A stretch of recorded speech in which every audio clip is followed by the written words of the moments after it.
Hello everyone, welcome to episode 47 of Learn Business with me. In episode 27, we have talked about the 5 blogging tools, and today we are talking about the 5 digital marketing tools.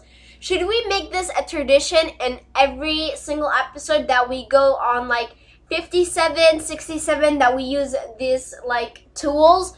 Because it seems you guys really liked it from your comments and from my watch time, because it seems way more higher when I do these. So starting with number 1 is Grammarly.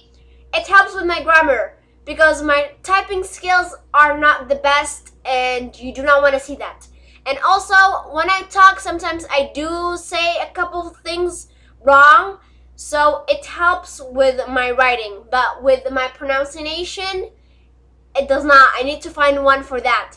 But number 2 is Microsoft tools or softwares. Microsoft tools and softwares you cannot really pick when you're in the Microsoft bubble. But my 2 favorites are Excel and Access. Access goes to number 1. It's easier, it's simpler when you know how to use it. Number 3 is HubSpot. HubSpot could help you with digital marketing. They have a lot of free courses. They have a really good YouTube channel. You can check them out. And also they have marketing and plugins and all of those good things. So do your own research on them because they have endless things. Number 4, my favorite, and the first thing I started with marketing, email marketing. I started with MailChimp. MailChimp is my favorite. I always say use email marketing. Even when I'm trying to embed this to my business, it's quite difficult.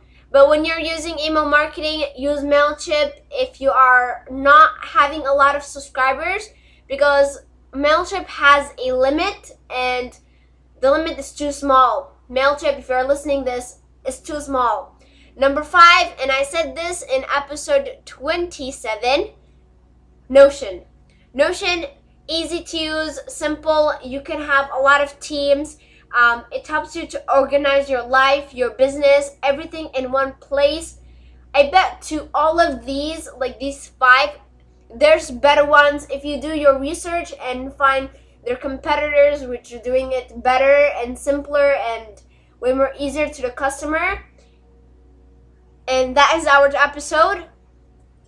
For episode 47, yes, my voice sounds different because I'm a bit under the weather, but we are going to be coming with episode 48 next week, so look out for that.